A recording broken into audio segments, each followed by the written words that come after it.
आप वीडियो को लाइक करें ना करें, चैनल को सब्सक्राइब करें ना करें, लेकिन दोस्तों आप सभी लोग यदि वीडियो पर क्लिक कर दिए हैं तो आप सभी लोग इस वीडियो को शुरू से लेकर के अंत तक जरूर देखेगा, क्योंकि दोस्तों आज की इस वीडियो में हम लोग रेलवे ग्रुप डी के 25 ऐसे इंपॉर्टेंट क्वेश्चन को डिस्कस करने वाले हैं जो कि पिछले 15 वर्षों में देखा जाए तो रेलवे के एग्जाम में ये सारा क्वेश्चन बार बार रिपीट हुआ है और आने वाले एग्जाम में भी आपको यहाँ से क्वेश्चन देखने के लिए अवश्य मिलेगा। तो यदि आप भी इस बार रेलवे ग्रुप डी में सिलेक्शन लेना चाहते हैं तो आप सभी लोग इस वीडियो को शुरू से लेकर के अंत तक जरूर देखेगा और आपको बताना है कि आप 25 क्वेश्चन में से कितने ऐसे क्वेश्चन है जिसके आंसर आप सही सही कर पा रहे हैं। अपना स्कोर ईमानदारी पूर्वक कमेंट बॉक्स में कमेंट करके जरूर लिखेगा, ठीक है। तो चलिए टाइम को वेस्ट न करते हुए आज की इस वीडियो को स्टार्ट करते हैं। और अगला क्वेश्चन आपसे क्या पूछा गया मेरे दोस्त कि कंप्यूटर का मस्तिष्क किसे कहा जाता है। दोस्तों मोस्ट इंपॉर्टेंट क्वेश्चन है कि जो कंप्यूटर का मस्तिष्क है ये किसे कहा जाता है, कंप्यूटर का जो ब्रेन है ये किसे कहा जाता है। बहुत ही ज्यादा इंपॉर्टेंट क्वेश्चन है, कई बार एग्जाम में क्वेश्चन पूछा गया है।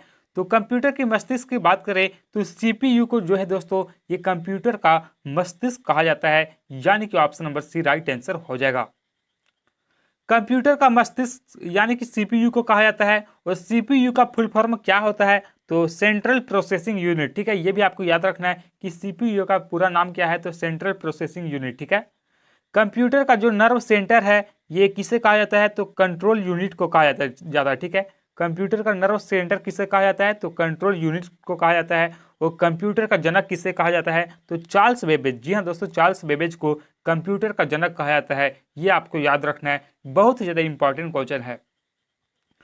नेक्स्ट क्वेश्चन 77 नंबर क्या आपसे पूछा गया है कि भारत का सबसे लंबा राष्ट्रीय राजमार्ग कौन सा है। दोस्तों भारत के सबसे लंबा राष्ट्रीय राजमार्ग की बात करें तो भारत का सबसे लंबा राष्ट्रीय राजमार्ग कौन सा है तो NH44 जो कि भारत का सबसे लंबा राष्ट्रीय राजमार्ग है, ठीक है। दोस्तों NH44 की बात करें तो दोस्तों इसका पुराना नाम जो है वो था NH7। जी हाँ दोस्तों, NH7 इसका पुराना नाम था, लेकिन वर्तमान समय में NH7 का जो न्यू नाम है ये हो गया NH44, ठीक है। तो ऑप्शन नंबर ये राइट आंसर हो जाएगा।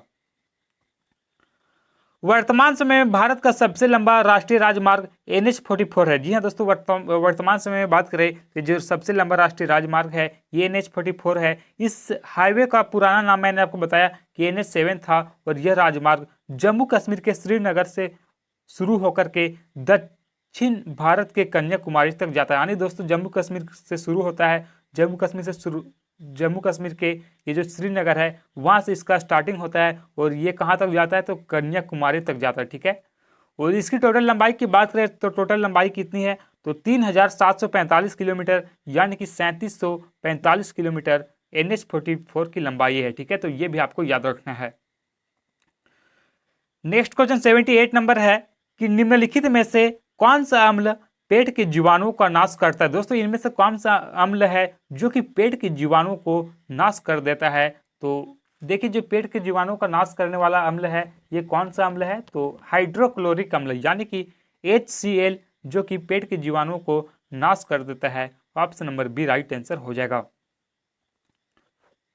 हाइड्रोक्लोरिक अम्ल की बात करें तो हाइड्रोक्लोरिक जो अम्ल है ये पेट के जीवाणुओं को नाश कर देता है। मानव शरीर में अमाशय में पाई जाने वाली छोटी छोटी ग्रंथियां से स्रावित होता है, ठीक है। ये मानव शरीर में ये जो कहाँ से स्रावित होता है तो अमाशय में पाई जाने वाली छोटी छोटी जो ग्रंथियां हैं वहीं से स्रावित होता है। इन ग्रंथियों को ओक्टिलोजेनिक कोशिका भी कहते हैं, ठीक है।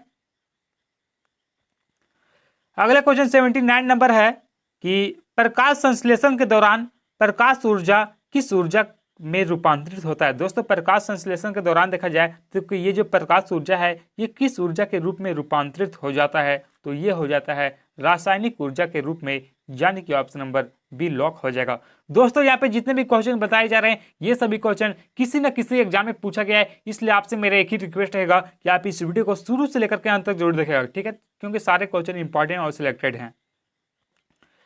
अगला क्वेश्चन है कि असम का प्राचीन नाम क्या है। दोस्तों जो असम है जिसकी राजधानी दिसपुर है, इस असम राज्य का प्राचीन नाम क्या है तो असम का प्राचीन जो नाम है ये क्या था तो कामरूप, ठीक है। Option number B right answer होगा कामरूप। नेक्स्ट क्वेश्चन 81 नंबर है कि मुंशी प्रेमचंद द्वारा लिखित पुस्तक गोदान का प्रकाशन किस वर्ष हुआ था। दोस्तों ये जो मुंशी प्रेमचंद द्वारा लिखित पुस्तक गोदान है इसकी प्रकाशन की बात करें तो इसका प्रकाशन कौन से ईस्वी में हुआ था तो सन 1936 ईस्वी में। जी हाँ दोस्तों 1936 ईस्वी में गोदान पुस्तक का प्रकाशन हुआ था, यानी कि ऑप्शन नंबर बी लॉक हो जाएगा। नेक्स्ट क्वेश्चन 82 नंबर है कि लावनी और तमाशा, जी हाँ दोस्तों, लावनी और तमाशा किस राज्य का लोक नृत्य है? तो ये कहाँ का लोक नृत्य है? तो महाराष्ट्र का, यानी कि ऑप्शन नंबर डी लॉक हो जाएगा। महाराष्ट्र का लोक नृत्य क्या है? तो लावनी और तमाशा। नेक्स्ट क्वेश्चन 83 नंबर है कि भारत में मीठे पानी की सबसे बड़ी झील कौन सी? दोस्तों भारत में सबसे अधिक मीठा पानी की झील की बात करें तो सबसे मीठा पानी का झील कौन सा है भारत में? तो सबसे मीठा पानी का जो झील है ये वुलर झील है, यानी कि ऑप्शन नंबर 20 सही हो जाएगा, वुलर झील। और ये कहाँ पर है? तो यहाँ पे जम्मू कश्मीर में, ठीक है। अगला क्वेश्चन है कि बनारस हिंदू विश्वविद्यालय की स्थापना किसने की थी? तो देखिए जो बनारस हिंदू विश्वविद्यालय है इसकी स्थापना की बात करें तो इसकी स्थापना किया गया था पंडित मदन मोहन मालवीय के द्वारा, ठीक है, यानी कि option number C right answer होगा, पंडित मदन मोहन मालवीय। बनारस हिंदू विश्वविद्यालय की स्थापना पंडित मदन मोहन मालवीय ने कब किया था? तो 1916 ईस्वी में, ठीक है। सार्क का प्रथम शिखर सम्मेलन कब हुआ था? दोस्तों जो सार्क का प्रथम शिखर सम्मेलन जो हुआ था ये कहां पर हुआ था? तो सार्क का प्रथम शिखर सम्मेलन जो हुआ था ये हुआ था ढाका में, ठीक है, यानी कि option number B right answer होगा, ढाका। सार्क का जो फुल फॉर्म है ये क्या होता है? ये भी क्वेश्चन पूछा जाता है कि सार्क का फुल फॉर्म क्या होता है? तो south Asian association for the religion cooperation, ठीक है। और हिंदी में इसे क्या कहा जाता है? तो दक्षिण एशियाई क्षेत्रीय सहयोग संगठन। सार्क की स्थापना की बात करें तो इसकी स्थापना 1985 ईस्वी में हुआ था। और सार्क में कुल कितने देश शामिल हैं? तो सार्क के सदस्य कौन कौन से देश हैं? तो भारत सार्क का सदस्य है, पाकिस्तान, बांग्लादेश, नेपाल, भूटान, श्रीलंका, मालदीव और अफगानिस्तान, ठीक है। ये सभी देश दोस्तों सार्क के सदस्य हैं, ठीक है। और यदि आपसे क्वेश्चन पूछा जाए कि सार्क का मुख्यालय कहाँ पर स्थित है? तो नेपाल की राजधानी काठमांडू में, ठीक है, नेपाल की राजधानी काठमांडू में सार्क का मुख्यालय स्थित है। और सार्क का प्रथम शिखर सम्मेलन कब हुआ था? तो 1985 ईस्वी में सार्क का प्रथम शिखर सम्मेलन बांग्लादेश की राजधानी ढाका में हुआ था, ठीक है। नेक्स्ट क्वेश्चन 86 नंबर है कि त्रिपिटक निम्नलिखित में से किससे संबंधित है? दोस्तों ये त्रिपिटक है ये इनमें से किससे संबंधित है? जैन धर्म से संबंधित है, बौद्ध से संबंधित है, या फिर सिख से संबंधित है, या फिर हिंदुओं से संबंधित है? तो त्रिपिटक की बात करें तो ये बौद्ध धर्म से संबंधित है, ठीक है, ऑप्शन नंबर 20 सही हो जाएगा, बौद्ध धर्म। बौद्ध धर्म के बारे में हमें विस्तृत ज्ञान त्रिपिटक से मिलती है, ठीक है दोस्तों। इस त्रिपिटक से हमें क्या जानकारी प्राप्त होता है? तो बौद्ध धर्म के बारे में जो जानकारी प्राप्त होता है ये त्रिपिटक से ही प्राप्त होता है, ठीक है। त्रिपिटक की संख्या कितनी है? तो त्रिपिटक की संख्या 3 है, ठीक है। विनय पिटक, सूत पिटक और अभिधम पिटक, ये 3 पिटक है। और तीनों पिटकों की भाषा क्या है? तो पाली भाषा। जी हाँ दोस्तों, तीनों ये जो अभी विनय पिटक, सूत पिटक और अभिधम पिटक है इसका भाषा क्या है? तो पाली भाषा, ठीक है। नेक्स्ट क्वेश्चन 87 नंबर है कि जैन अवेस्ता किसका धार्मिक ग्रंथ है? दोस्तों ये जो जैन अवेस्ता है ये इनमें से किसका धार्मिक ग्रंथ है? तो ये पारसियों का धार्मिक ग्रंथ है, ठीक है, ऑप्शन नंबर ये राइट आंसर होगा, पारसी का, ठीक है। अगला क्वेश्चन 89 नंबर क्या पूछा गया आपसे कि क्षेत्रफल की दृष्टि से विश्व का भारत का कौन सा स्थान है? दोस्तों क्षेत्रफल की दृष्टि से बात करें तो भारत के जो विश्व में स्थान आता है ये कौन सा स्थान आता है? तो विश्व में देखा जाए तो क्षेत्रफल की दृष्टि से भारत 7वां स्थान पे आता है, ठीक है। और क्षेत्रफल की दृष्टि से देखा जाए तो सबसे बड़ा देश कौन सा है दोस्तों? तो क्षेत्रफल की दृष्टि से देखा जाए तो रूस का जो है यह विश्व का सबसे बड़ा देश है, ठीक है। उसके बाद कनाडा है, संयुक्त राज्य अमेरिका, चीन, ब्राजील, ऑस्ट्रेलिया और 7वां नंबर पर हमारा देश भारत है, ठीक है। तो क्षेत्रफल की दृष्टि से ये सभी क्वेश्चन पूछा जाता है कि क्षेत्रफल की दृष्टि से सबसे बड़ा देश कौन सा है? तो रूस, ठीक है। और दोस्तों आप सभी को कमेंट बॉक्स में कमेंट करके लिखना है कि अभी वर्तमान समय में विश्व में सबसे अधिक जनसंख्या वाला देश कौन सा, ठीक है। विश्व में सबसे अधिक जनसंख्या वाला देश कौन है? इसका आंसर आप सभी लोग कमेंट बॉक्स में कमेंट करके जरूर लिखिएगा, ठीक है। अगला क्वेश्चन 89 नंबर है कि प्रोटीन की फैक्ट्री किसे कहा जाता है? दोस्तों ये प्रोटीन का फैक्ट्री है ये इनमें से किसे कहा जाता है? माइटोकॉन्ड्रिया को, राइबोसोम को, लाइसोसोम को, या फिर इनमें से कोई नहीं? तो देखिए जो प्रोटीन का फैक्ट्री कहा जाता है ये कहा जाता है राइबोसोम को, ठीक है, ऑप्शन नंबर बी करेक्ट हो जाएगा, राइबोसोम। कोशिका में प्रोटीन का जो संश्लेषण होता है ये कहाँ पर होता है, तो राइबोसोम में होता है, इसलिए इसे प्रोटीन की फैक्ट्री कहा जाता है। ठीक है, माइटोकॉन्ड्रिया को क्या कहा जाता है, तो कोशिका का बिजली घर। ये भी क्वेश्चन कई बार एग्जाम में पूछा जाता है कि कोशिका का बिजली घर किसे कहा जाता है, तो माइटोकॉन्ड्रिया को कोशिका का बिजली घर कहा जाता है। ठीक है, कोशिका की बात करें दोस्तों तो इसकी खोज किसके द्वारा किया गया था, तो रॉबर्ट हुक के द्वारा। ठीक है, रॉबर्ट हुक ने दोस्तों 1665 ईस्वी में कोशिका की खोज किया था, तो ये भी आपको याद रखना। ठीक है, कोशिका का खोज किसने किया, तो रॉबर्ट हुक। लाइसोसोम को जो है ये आत्महत्या की थैली कहा जाता है। ठीक है, तो यदि आपसे क्वेश्चन में पूछा जाए कि आत्महत्या का थैली किसे कहा जाता है, तो लाइसोसोम को, ये आपको याद रखना है। अगला क्वेश्चन 19 नंबर है कि मानव शरीर में गुणसूत्रों की संख्या कितनी होती है। दोस्तों मानव शरीर में गुणसूत्र की बात करें तो टोटल 46 गुणसूत्र होता है। और यदि आपसे जोड़े पूछे जाए कि मानव शरीर में कुल कितने गुणसूत्र के जोड़े होते हैं, तो 23 जोड़े। ठीक है, 23 जोड़े होते हैं और 46 गुणसूत्र होते हैं। ठीक है, अगला क्वेश्चन है कि भारत में रेलवे का जनक किसे कहा जाता है। दोस्तों मोस्ट इंपॉर्टेंट क्वेश्चन, आप सभी लोग याद कर लीजिएगा कि भारत में जो रेलवे का जनक है ये किसे कहा जाता है। तो देखिए जो भारत में रेलवे का जनक है ये लॉर्ड डलहौजी को कहा जाता है। Option number D right answer हो जाएगा। रेलवे की बात करें दोस्तों तो भारत में रेलवे की जो शुरुआत हुई थी ये सन 1853 ईस्वी में। जी हाँ दोस्तों, 1853 ईस्वी में रेलवे की शुरुआत लॉर्ड डलहौजी के कार्यकाल में पहली बार हुआ था। और ये रेल कहाँ से कहाँ तक चला था, तो मुंबई से लेकर के थाने तक। ठीक है, वही चीज यहाँ पे लिखा गया है कि भारत में रेलवे का जनक जो है ये लॉर्ड डलहौजी को कहा जाता है। इसी के समय भारत में पहली बार 16 अप्रैल 1853, यदि आपसे डेट पूछा जाए तो 16 अप्रैल 1853 ईस्वी में मुंबई से लेकर के थाने के बीच ये ट्रेन चली थी। और कितना किलोमीटर चला था, तो 34 किलोमीटर। ठीक है, अगला क्वेश्चन है कि राष्ट्रीय जलमार्ग संख्या 1 कहां से कहां तक है। दोस्तों जो राष्ट्रीय जलमार्ग संख्या 1 है ये कहां से लेकर के कहां तक जाता है, तो ये जाता है प्रयागराज से हल्दिया तक। ठीक है, ऑप्शन नंबर ये राइट आंसर होगा, प्रयागराज से हल्दिया।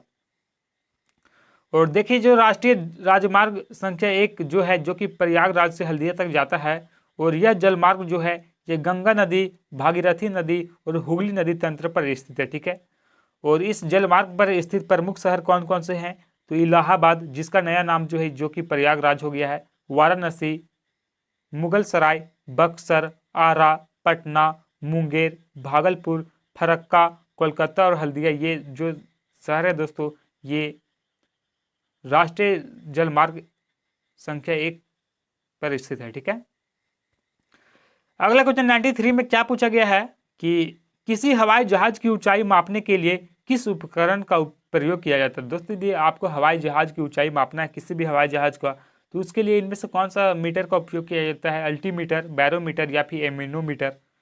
तो देखिए 93 का राइट आंसर होगा ऑप्शन नंबर ये, अल्टीमीटर का उपयोग किया जाता है। ठीक है, ऑप्शन नंबर ये राइट आंसर हो जाएगा। किसी हवाई जहाज की ऊंचाई मापने के लिए अल्टीमीटर का उपयोग किया जाता है। और बैरोमीटर का उपयोग कहाँ पे किया जाता है, तो इससे वायु की दाब मापी जाती है। ठीक है, तो यदि आपसे क्वेश्चन में पूछा जाए कि वायु की दाब किससे मापा जाता है, तो बैरोमीटर से। ठीक है, और एमिनोमीटर से क्या मापा जाता है, तो इससे हवा की गति मापी जाती है। ठीक है, हवा की गति किससे मापी जाती है, तो एमिनोमीटर से। अगला क्वेश्चन जो कि बहुत ही ज्यादा इंपॉर्टेंट क्वेश्चन है कि वर्षा की बूंद गोलाकार क्यों होती है। दोस्तों जो वर्षा की बूंद है जो कि गोलाकार होती है ये किस कारण से होती है, गुरुत्वाकर्षण के कारण, पृष्ठ तनाव के कारण, वातावरण घर्षण के कारण या फिर श्यानता के कारण। तो देखिए जो वर्षा की बूंद होती है ये गोलाकार होने का मुख्य कारण है पृष्ठ तनाव। ठीक है, ऑप्शन नंबर यहाँ पे बी राइट आंसर होगा, पृष्ठ तनाव के कारण वर्षा की बूंद गोलाकार होती है। नेक्स्ट क्वेश्चन 95 नंबर है कि आंख के रेटिना पर प्रतिबिंब बनता है। दोस्तों ये जो आंख के रेटिना पर कैसा प्रतिबिंब बनता है, तो देखिए जो आंख के रेटिना पर प्रतिबिंब बनता है ये वास्तविक और उल्टा बनता है। ठीक है, ऑप्शन नंबर ये राइट आंसर होगा, वास्तविक और उल्टा। अगला क्वेश्चन है कि मोटर वाहनों में पश्च दृश्य यानी कि मोटर वाहनों में पीछे के दृश्य यानी कि साइड मिरर के रूप में कौन सा दर्पण का उपयोग होता है। दोस्तों मोटर वाहन में देखा जाए तो पीछे की दृश्य देखने के लिए इनमें से कौन सा दर्पण का उपयोग किया जाता है, गोलीय दर्पण, अवतल दर्पण, उत्तल दर्पण या फिर समतल दर्पण। तो देखिए जो मोटर के वाहन को पीछे की जो दृश्य देखने के लिए कौन सा मिरर का उपयोग किया जाता है, तो उत्तल दर्पण का। ठीक है, option number C right answer होगा, उत्तल दर्पण।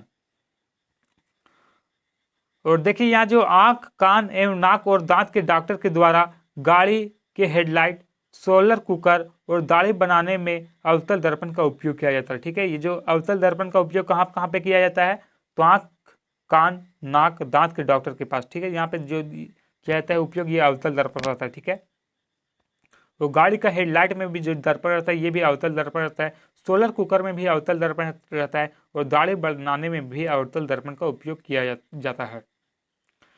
नेक्स्ट क्वेश्चन 97 नंबर है कि भारत के जनसंख्या के इतिहास में किसे महान विभाजक वर्ष कहा जाता है। तो देखिए दोस्तों, हुआ क्या था दोस्तों 1921 ईस्वी में। दोस्तों 1921 ईस्वी को क्या कहा जाता है, तो भारत के जनसंख्या इतिहास के महान विभाजक वर्ष कहा जाता है। क्यों कहा जाता है मैं आपको बता देना चाहता हूं दोस्तों। 1911 से लेकर के 1921 के दौरान भारत में जनसंख्या की दशकीय वृद्धि ऋणात्मक हो जाती है। ठीक है दोस्तों, 1911 से लेकर के देखा जाए तो 1921 के दौरान जो है ये भारत की जो जनसंख्या है ऋणात्मक यानी कि माइनस में चली जाती है।